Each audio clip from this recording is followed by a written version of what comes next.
The temperature can reach up to 2,000 degrees as the spacecraft goes into the atmosphere and lands on planet Earth.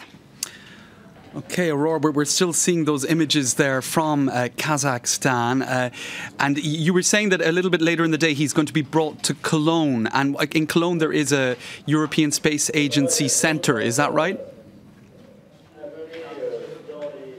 Absolutely, and this is where he's going to be greeted by doctors, medical teams and scientists who are going to collect the data that he's been collecting up in space throughout those 6 months. So they're going to be looking through all the data that he's been collecting. They're going to be looking at his physical condition, also about how he's coping with gravity, how difficult it can be sometimes to even lift an eyelid. It can be very difficult. But the scientists that we've been talking to, who've been analyzing the first pictures of Thomas Pesquet arriving in Kazakhstan, they've been telling us that he's looking, in good form, that he was able to actually lift his arm, pick up the phone and talk. And that's not something that's, easy when you've not been exposed to gravity for so long, when you've been in a weightless environment. So the scientists have been telling us that he's actually coping really well because he's managing to even pick up that phone and to talk to the French President Emmanuel Macron.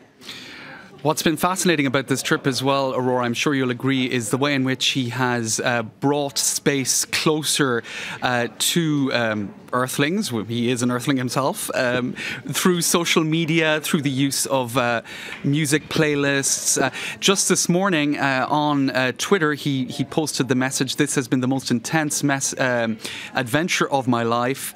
I am proud to have undertaken this work, and now I'm very keen to find myself back on Earth." And he posted an emoji of Earth. À bientôt, he finished that tweet. So that was just 9:20 a.m. this morning, and that was posted from the International Space Station.